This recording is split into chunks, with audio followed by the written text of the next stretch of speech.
Welcome back to Walsall Fan TV. The Joy and the Pain podcast as well is all live. So thanks for those listening along. If you haven't checked that out yet, go and grab yourself and subscribe to that. I get a benefit even if you don't listen. That's good, isn't it? Right then. Walsall Mansfield. If we're going to talk Mansfield, we've got to talk to this guy here, Sam Birch. How you doing? Mansfield Musings.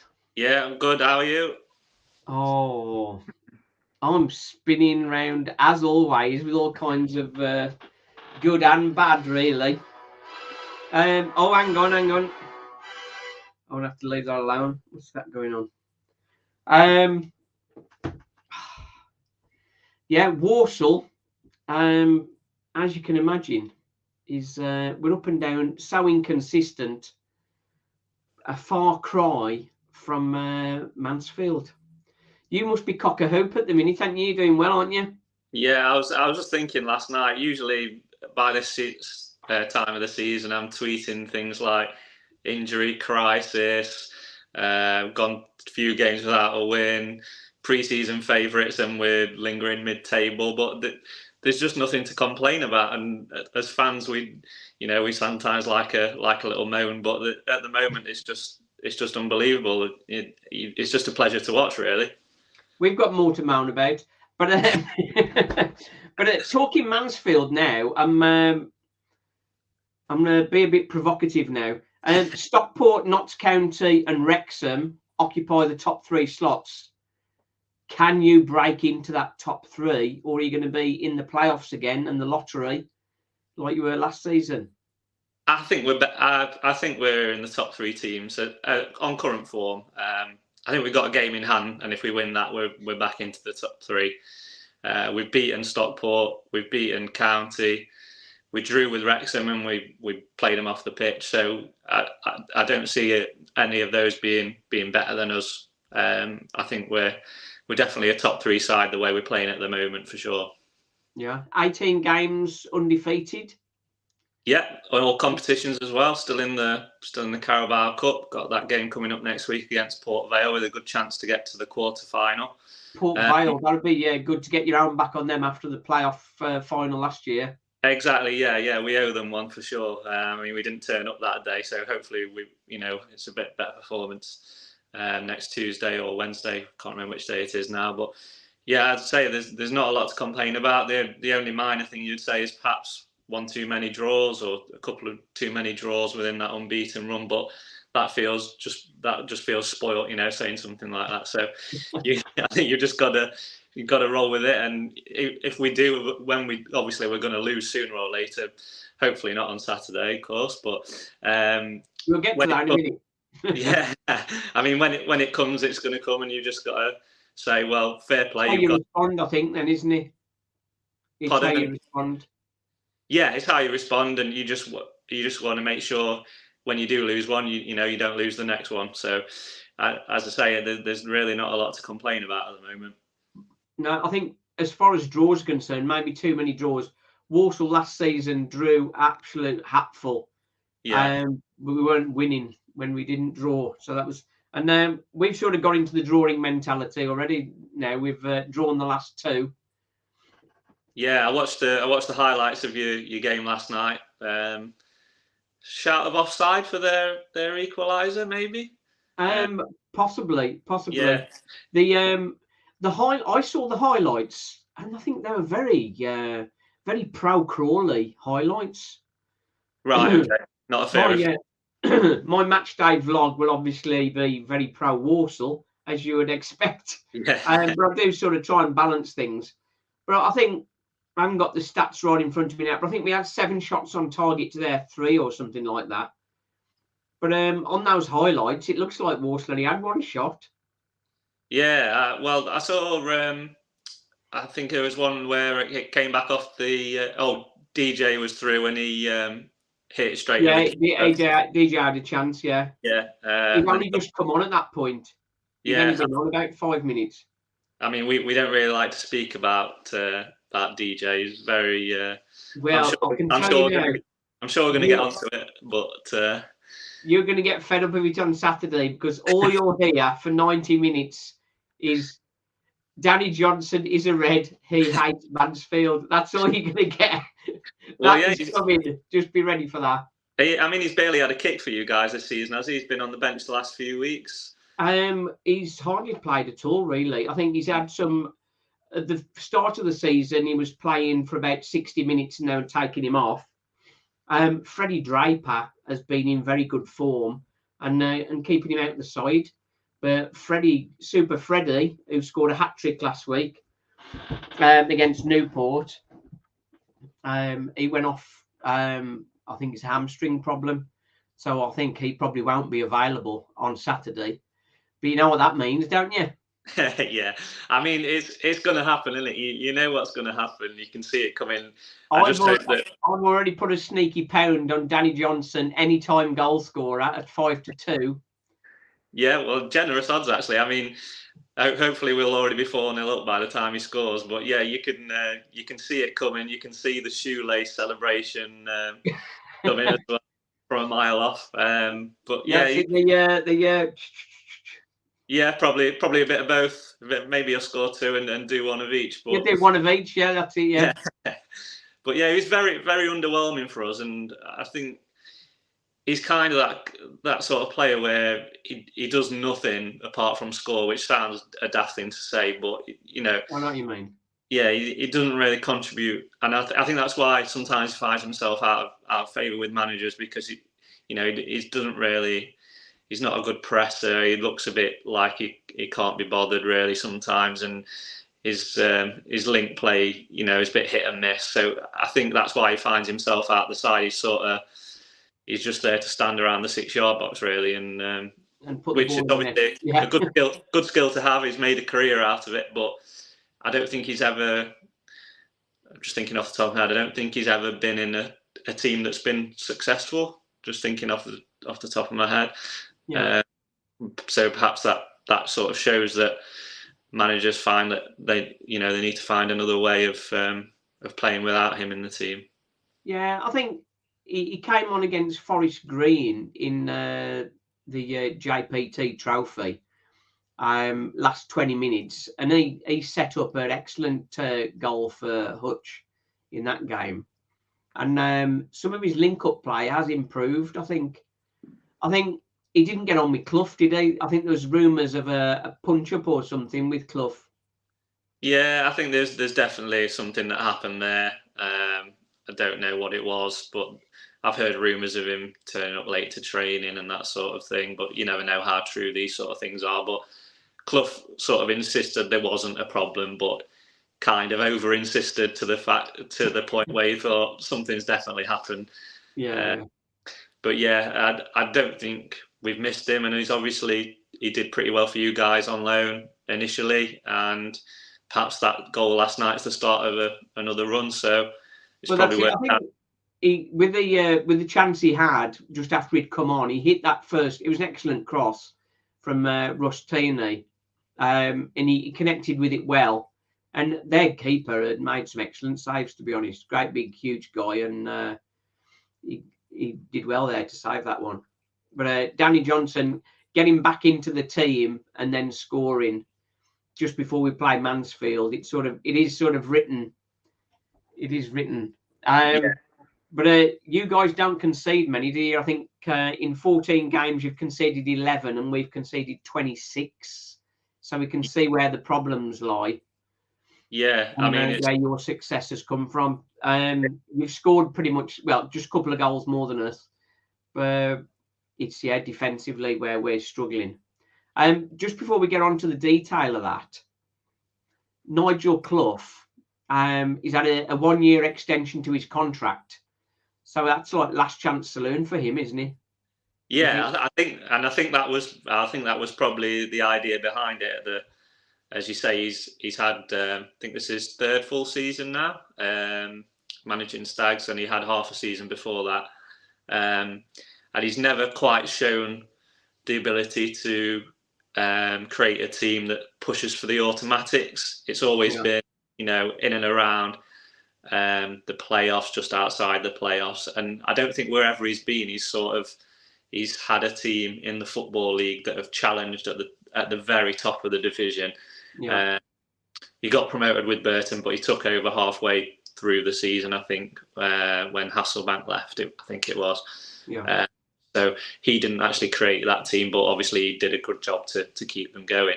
So that's always been the question mark. But I think it's sort of a weird situation whereby for 2 seasons, fans have been crying out for proper defenders in defence. And now we've got them. And you sort of think, well, if we'd have done that a bit earlier, would it have changed things? But yeah, with the addition of Aidan Flint, that's just been a huge signing for us. He shouldn't be playing in League Two. He's way too good for League Two, and he's marshalled the defence. He's become the captain, and he's just been a fantastic signing. He's the one to deal with DJ, then, is he? Yeah, I don't think DJ will be giving him any issues in the air. No, probably not. No. It's a pity Freddie Draper. It could be that Freddie Draper is okay, but the way he went off looked like he's going to be off for a few weeks, to be honest. But we haven't heard anything on that. If Freddie Draper's playing, that would be an interesting challenge for you, because he's a good live wire. He's good in the air, very strong, very quick feet, a good physical presence for somebody so young. Isn't he 19? Yeah, scored a hat trick last week. I've heard promising things about him. Is he a permanent signing for you guys, or is he on loan? He's on loan from Lincoln. Lincoln, yeah. I went to Sheffield Wednesday v Lincoln last season, I think it was, or it might have been the season before, and he was he's on a young lad then. I can't remember if he started, but you could.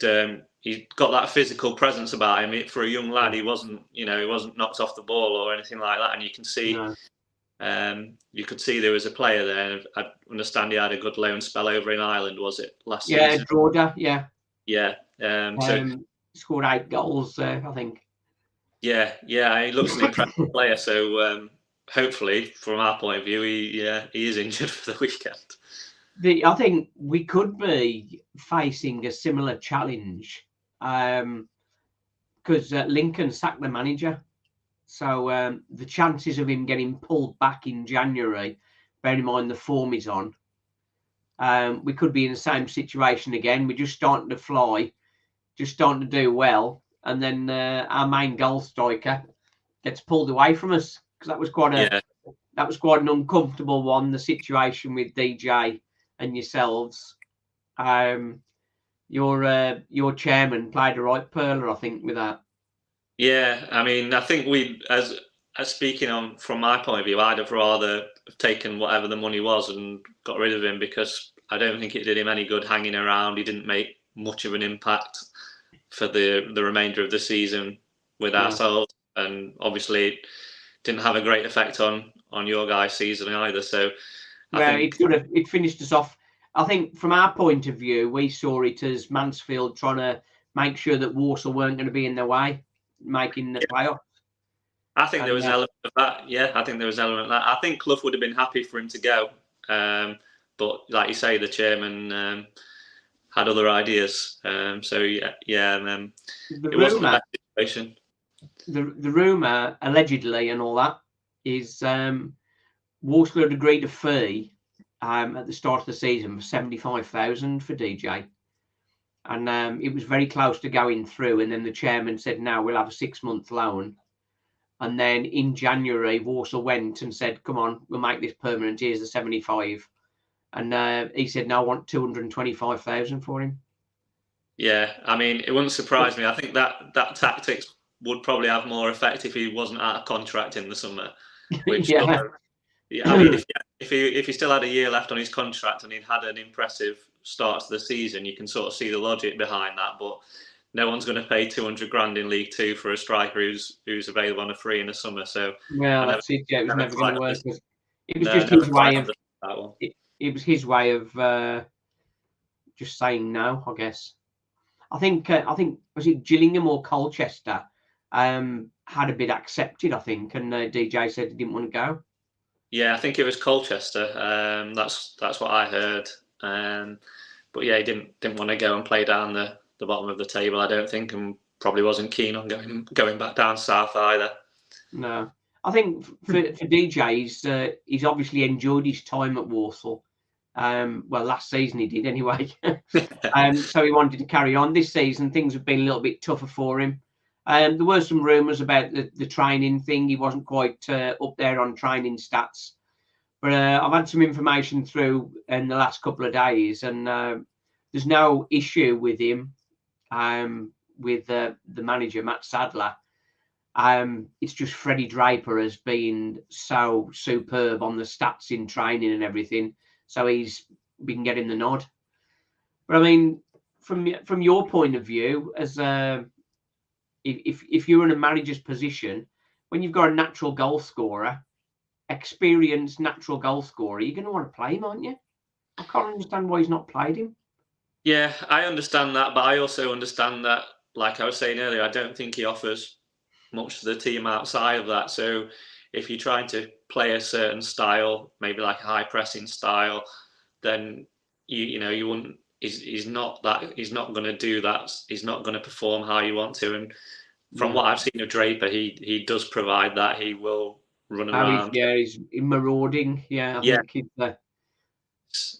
So, but I think it all comes down to how a manager wants to play. I think that was a problem with ourselves, which always struck me as odd, because you must have watched him play. You must have known what sort of player he was before you started him.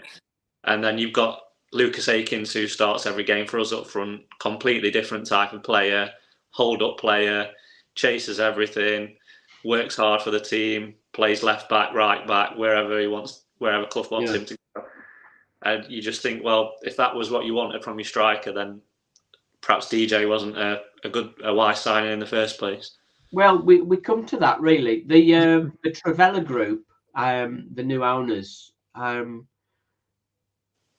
they've got Matt Sadler as the head coach, effectively. So he's not actually buying the players. Yeah, so, I think that's the modern way, isn't it? The idea is that if a head coach leaves, then you don't have to completely overhaul the squad every time. That's right. Yeah. So I can imagine from Trevella's point of view, they knew that getting Danny Johnson would get bums on seats and season tickets sold. Yeah, you can see the logic behind that, and he is that kind of player. Even if he's not playing, like you say, you bring him on for the last 15-20 minutes. Yeah. He's probably going to have a chance in those 15-20 minutes. But the thing is, he's not been bringing him on he's not been doing that. He's been sitting on the bench. Yeah, and that's what kind of made me think, has there been some sort of issue? But like you say, if that's not been the case, then there doesn't really seem much logic behind that, does there? No, I don't understand it. You mentioned Lucas, 7 goals. He's obviously doing well for you. Yeah. I mean, I think about 2 weeks ago, he hadn't scored for a while, and I was just looking at his stats, and it was something like this was like mid-October, and he hadn't tested the keeper with a shot for 2 months, for 9 games. Yeah. And then since then, he's scored 3 goals in 2 games. And last night, he's the first player this season in the whole EFL to have double-figure shots. He had 11 shots last night on his own. And 34 shots we had in total last night. So, yeah, I mean, I don't think, as strange as it sounds, he's not in the team to be the goal scorer. He's just an important part of the team. He can hold up the ball. Yeah, and he's one of the first names on the team sheet. Clough, if he's fit, Clough plays him. So yeah, he does his job well. He's can be frustrating at times. He's one of those players who, sometimes his touch is bouncing everywhere and he's not getting hold of the ball. But when he is on it, he's a very hard player for defenders to deal with. Yeah, we've got one of them. Isaac Hutchinson is sometimes looks like he's not up for the fight, and then sometimes he's absolutely unplayable. And he's another one that got a hat-trick against Gillingham and looked absolute top quality. But it's doing it every week that's the difference, isn't it? It is. One player for you that seems to do it every week is Davies Kyler Dunn. Yeah, Keeler Dunn. He's absolutely quality player. I'd say he's our most dangerous player. Every time he gets the ball, you can see, something could happen. I think he had 5 shots on his own last night as well. Didn't manage to score, but had a hand in 2 or 3 of the goals, as he did at Notts County. There's been rumours that League One sides and low Championship sides are keeping their eye on him, so that's a bit of a worry. But he's been by far our best player. He's just one of those players who, he can do nothing for. You won't see him for 20 minutes, and then he'll pick the ball up, dribble past 2 players, and stick one in the top corner. So he's been fantastic. So 8 goals, 4 assists so far this season. So that's reasonable, isn't he?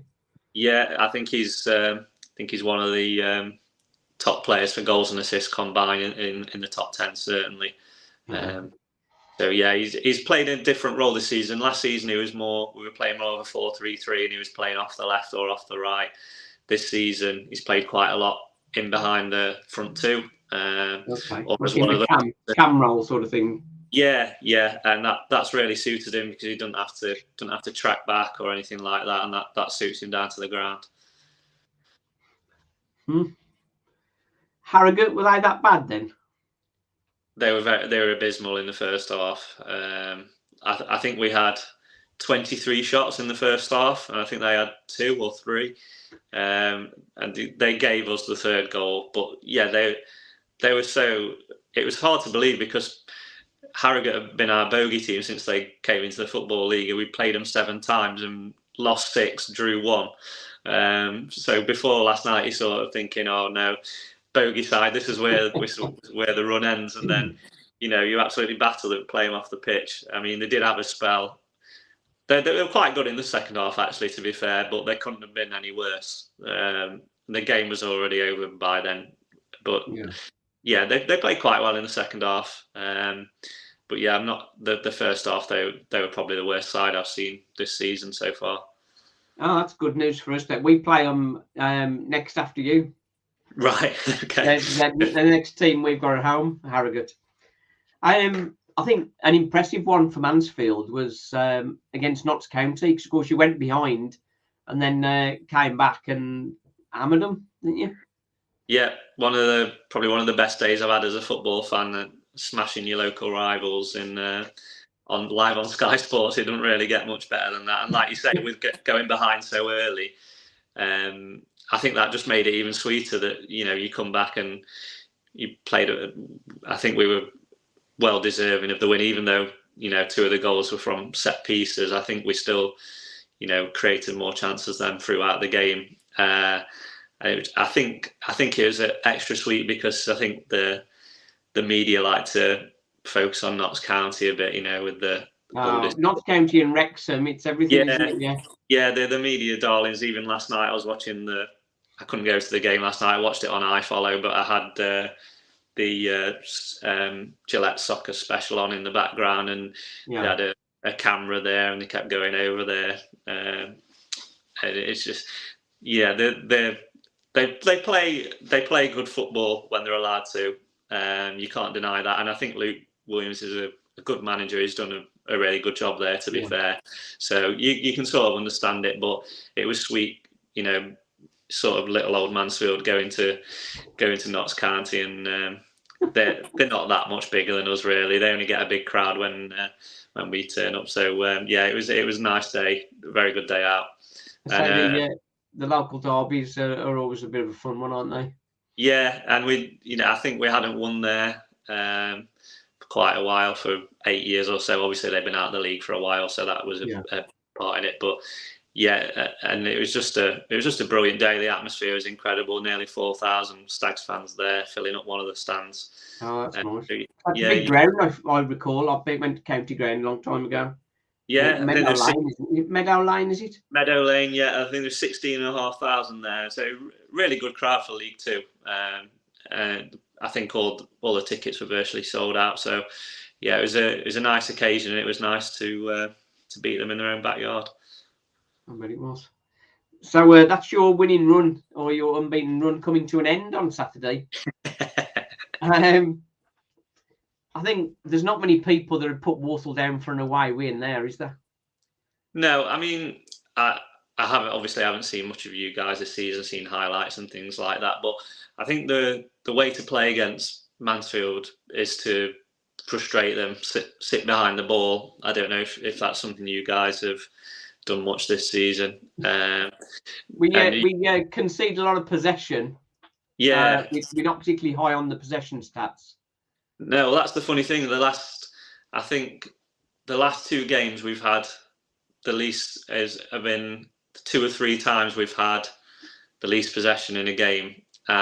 We've won 4-1 in both of them, and in the other games at home, particularly at home against Wimbledon, Bradford, who else did we play? Wrexham. They all sat really deep, contained us, let us pass it about. We had like 65% possession, and we just couldn't break them down. So, and against Harrogate and Notts, they sort of let you play a bit more. There was a lot of space, and I think that's if you allow us to do that, then we'll take advantage of that. I think, as I say, if you can sort of bank in and frustrate for as long as possible, don't allow too many spaces through the middle, then that's the way to play against us, I think. Walsall's biggest problem seems to be we seem to start every single game really poorly.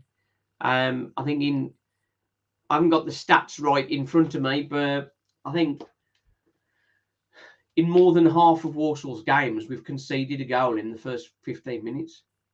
Right, okay. Yeah, I mean, that tends to be the problem with us. If we don't get that, I mean, we have gone behind a couple of times, and we've come back, obviously, and got results. The resilience there, I think last season, it was sort of, when we didn't get the first goal, you just sort of thought it's not going to be our day, but this season, it seems to be a bit different. I was wondering how Ryan Stirk's doing for you guys. Obviously, he was on loan at us last season. Ryan Stirk's been good. He's been regular starter in the CDM role. I think he's took a bit of a blip, really. I think he's sort of gone off it a bit the last few weeks. But generally he's done okay. I'm just going to have to put this comment on the screen we've got from one of our regulars, Mr. Crayon Eater. Will be a cricket score Saturday with our defence. Which so thanks for that. Yeah, he's one of the optimistic Walsall fans, is he? Yeah, he's one. The thing is, when you support Walsall, you need to have a sense of humour. But I don't think there's any joke in there. I think he's being serious. We started the season with the intention of playing 3-5-2. And in that 3-5-2, you'd have Priestley, Farquharson, who we renamed the Priest, that we got from Newport. And he's not really played. He got injured early season, came back for a couple of games, and then off injured again. So he's not been available. Jonathan Daniels is our mainstay in the centre of the back three. And he's been good. He's been very good. And on the left side was Chris Hussey, who, of course, had done very well for Stockport. But the day after the transfer window closed, he decided to retire. Yeah, I saw that. That was bizarre timing, wasn't it? Oh, it's just... I've got a bit of a bee in my bonnet over it, really, because he said he was retiring, but, I mean, he was retiring from professional football. He immediately signed for a non-league team. For part-time stuff, and then he's got a job at the PFA, which sort of came out later and sort of makes things a little bit more understandable. But obviously, that didn't all happen in the space of a week, and Walsall must have been aware the possibility, and surely he's spoken to Walsall, and they'd have been aware that there's a possibility of him leaving. Yeah, I mean, you'd like to think that he wouldn't have done it just on a whim and not let anyone know. I think I remember reading something about it. They'd been having conversations with the manager about it in the week leading up to it, perhaps. So because that completely broadsided any chance we had of playing 3-5-2. The Priest injured, and then Hussey disappears. which leaves us with Harry Williams, who we just signed from Alvechurch, who are around about level 7, level 8. He's a young player that we bought to develop over a couple of years, and he's gone straight into the starting lineup, pretty much, and been like a rabbit in the headlights. He has improved. He has improved and started to settle and started to look quite good, but then he's got injured, so he went off at half time on Saturday or on last night. So he's out. Another centre half that we've got that was equally inexperienced is Oisin McKenty, which our manager decided he should be a centre midfield player instead of a centre half. And he's converted him into that role. And in fairness, he has looked good in that position. We have sort of pulled him back into the back four occasionally when we've been short of players. But he's now injured. Yeah, I mean, it sounds like a situation similar to we had a couple of years ago. And I specifically remember us playing away against you guys when we had an injury crisis at the back. I think James Birch had fractured. That was it. I talked to one of your fans, and he was saying Birch has gone like a head injury, wasn't it, or something? Yeah, he had a head injury. Completely derailed your season, really. Yeah, and I think we ended up with Richard Narty and Elliot Hewitt playing centre-back, and we gave away 2 comical goals against you. And I remember that quite vividly because we then ended up at centre-half with Ollie Hawkins, who's obviously naturally a striker, and then we brought in John Joe O'Toole on a free transfer, who's naturally a midfielder, and they became our centre-back partnership for the rest of the season. And actually, they were never brilliant, but they were good enough for us to start getting results. And it sounds like you guys have been in a similar situation where, you know, you've been forced into converting a few players into emergency centre backs. Well, the latest convert is Taylor Allen. He started life as a striker and then was put out to the wing, and then a wing back, and then left back, and then he was the left side of a centre of a 3 at the back, and then more recently we've switched to 4 at the back because we haven't got enough centre halves effectively. So he played left-sided centre half last night. So he'll be in goal next. Yeah, he's working his way back, isn't he? He is, I think, or his next role's either in goal or in the supporters. I think that's how he's moving. Ball boy. Yeah, ball boy. Yeah, and he's not great, to be honest. He's putting plenty of effort in, but I mean it's not his role really. So defensively, we got a guy from Stoke, Dave Okagbu, and he'd only played 2 games before he came to us, and he was a right-sided centre half or right back. And away to Salford, we started him as a left-sided centre back, the left side of a back 3, and he got absolutely ripped apart, and took him off at half time, and we actually turned the game round by going 4 at the back, and beat Salford. It was an excellent away win on a very hot day, which was nice. But Dave Okagbu he's injured as well, and he's gone back to Stoke. That's even more parallels with our season then, because we had Will Forrester on loan from Stoke, who arrived injured, took 3 months to get fit, played 2 games, and then got injured again. We never saw him again. Yeah, I mean, he was a good player as well. I think he's at Port Vale now.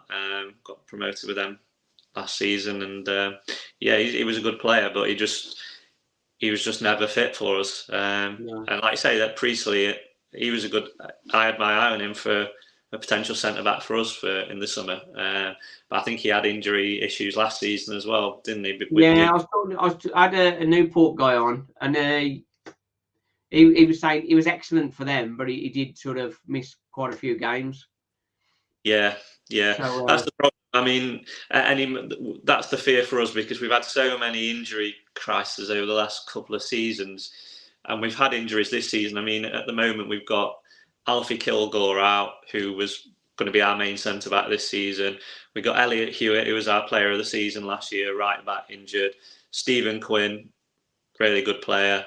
Rhys Oates, who's probably our main goal scorer. So those 4 players alone still out injured, and it's just, you're just thinking, when's the next player going to go down? But we've managed to sort of keep that at bay this season, and even though there's 4 really good players, we seem to have built a squad which can cope with that finally. Do you think the chairman's put his money down and give you a bigger squad this season to get yourself up? There's never been any doubt over the Radfords putting their money in the pocket. They've always done that in the time they've been here. They can't be called up on that at all. They've always given the manager the resources to do what they want, and you sort of feel privileged to say that as a fan, because that's not the norm at most clubs. Not in League 2, it's not. No, exactly, and you couldn't blame him really after all these years. I think we're the longest serving League 2 club, the club that's been in the division the longest, and like I say, every year we're one of the favourites to go up, and he keeps bankrolling it and keeps getting disappointed, and you wouldn't blame him if one day he says, right, you couldn't complain, I don't think, because he's put so much money in there. But he's now seems to have got a manager who is obviously a manager who likes to have control of the whole club. He's got his brother's head of recruitment. Nigel Clough, you can say he's not, like I said at the start of the podcast, he's not someone who's built teams who can become champions, but there's never been any doubt over him spending money frivolously or anything like that. He's always had a reputation as looking after the money as if it was at Burton and Sheffield United, Derby. He was known for building teams, within a budget and getting them to overachieve, especially with Burton. Obviously, if you think of what they did, staying up in the championship, so you can't call. And I think that's a good mixture, that the money is there, but Clough isn't someone who'll blow it. Yeah. I think there was one other centre half I haven't mentioned for Walsall. Is Rolling Mayonnaise. Yeah. He's had a funny time at Walsall. He came on loan initially, and was excellent. He signed a contract with us, and the moment he signed the contract with us, he just went to pot. He scored an own goal, and then got sent off, I think, in the next 2 games after signing his new contract. Ended up being shipped out to Hartlepool, and then broke his leg at Hartlepool. But they'd been really impressed with him. But then he's on his way back now. I spoke to him a week ago, and he said he's ready to go. But he wasn't on the bench, so maybe he's not as ready to go as he perhaps thought he was. Yeah, I mean, obviously he was a signing that Coughlin made for ourselves. I think he went on loan to you from ourselves. So he's from Mansfield, was it? Yeah. He might make an appearance tomorrow then. Yeah, it might be. He might be on the score sheet as well with DJ. He was hit and miss with us. So he would have one good game and then do something really daft. He's a young player, obviously, and he's got quite an impressive physique, and he sort of looks the part, but he seemed to be always a second away from a disaster. But I mean, very impressive, but prone to a mistake. I think that's fair. Yeah, but obviously, for you guys, that's a good sign to have. If he is back to some sort of level, at least he's a natural centre back. Will give you some options back there. Well, if the ones I mentioned are not available, playing Tyler Allen alongside Donovan Daniels is a real problem, I think. So defensively, we've not been too good defensively. And up front, our talisman, Freddie, is likely to be missing as well. So that's obviously a Walsall win then. Yeah, I mean, you wouldn't be surprised, would you? You wouldn't be surprised in football if that happened. There have been some strange results, none stranger than Sutton beating us 4-0 Yeah, in I the mean, first half. that was out of nowhere, wasn't it? Like you say. Yeah, that was mad. And I then mean, who would have said we'd beat Gillingham 4-1 the game after? That's yeah, and mad, just isn't it? like you say, some of the results this season in League Two, there's been so many goals. Like you said with the goal difference earlier, but then you look at Wrexham, how many goals they've conceded. They must have conceded nearly 30 goals now, something like that. But Wrexham and County, and obviously you've contributed to counties. yeah, County are conceding a lot of goals as well. yeah, it's just But they're scoring a lot as well. Yeah, they just have the attacking threats that can keep getting them out of trouble. So yeah, it's a strange division. Walsall's only way of getting points on Saturday is going to be if we try and score more than you, as in just go all out attack.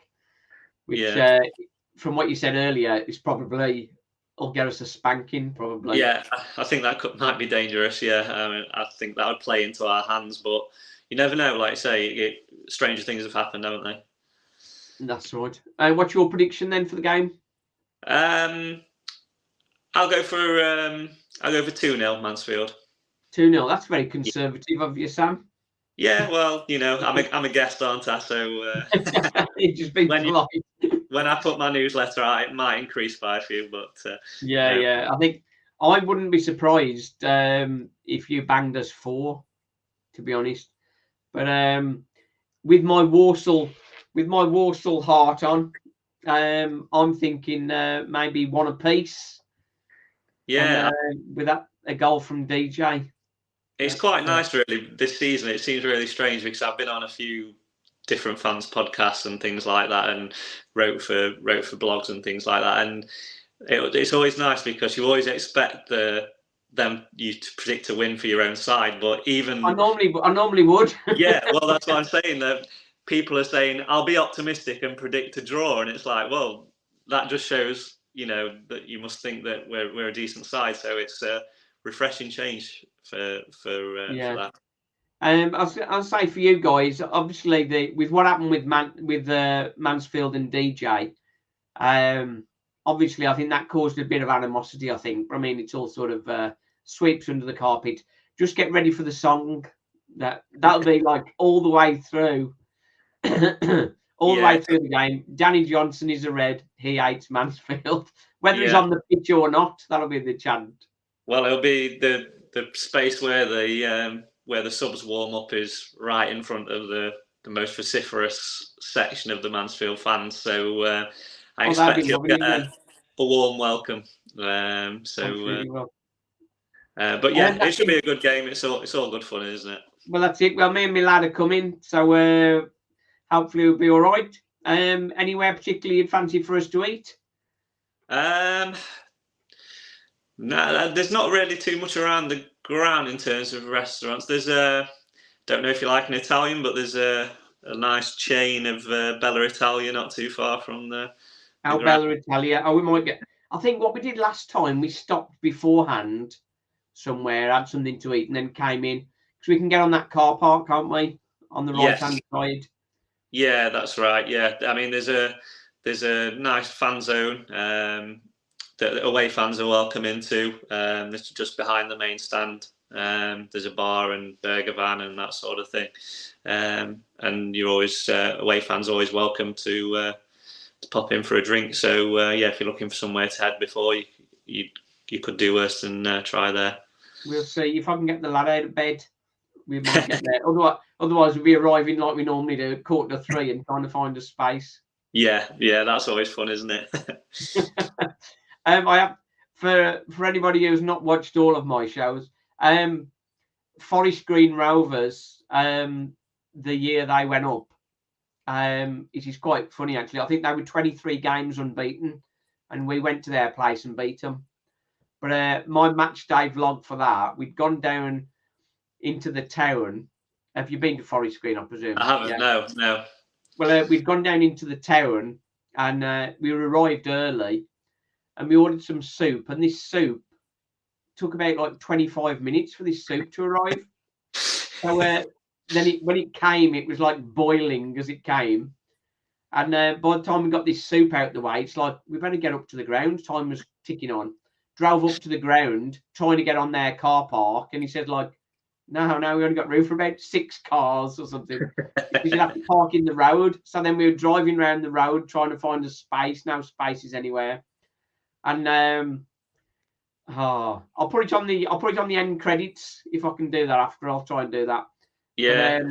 But, I had to climb over a fence. Or rather, my lad threw me over a fence, and we missed the kickoff. But we got in 1 minute, got into our position 1 minute before Walsall scored, and we won 1-0. So that's all sweet. Imagine 1 minute later you'd have been cursing, wouldn't you? Oh, you should have heard the language coming out of me when we were trying. We'd got out the car and it was like, it's only up here. So we followed this road and this path, and then the path got muddier and muddier, and then there's this fence, and then we're going around the fence, and we could see the stadium, but there was a high fence, you couldn't really get over it, and my trainers were all getting covered in mud and that sort of stuff. So I was stressing at that. Could hear them kick off, which is obviously going to cheer anybody up. So then we decided to clamber over the fence. I couldn't get over, so my lad pretty much lifted me over the fence and then scrambled over himself. And then we've got our tickets, try to get in. And he says, no, away fans is the other way. So we had to walk all the way around the stadium. After the game had started. And then George Miller scored. That was on about 15 minutes, and we'd only just got in. Yeah, well, don't get caught with that one against us, because there's a gate between the home stand and the away stand that's famously locked before each game and after each game to minimise fan encounters, shall we say? So, but yeah, we will be there early. I'm not going to get into that Forest Green Rovers thing again, but if anybody watching hasn't seen that one, it was quite memorable. The singing after the game was pretty memorable as well. One of my highlights in all the time I've been sort of doing the channel and that, so that was good. Right then, we've run over time significantly, so I apologise for that. But Walsall Fan TV, we relish the joy and the pain. Hopefully, we might have a break from the pain Saturday, but it'd be more in hope than expectation, I think. Thanks for coming on, Sam.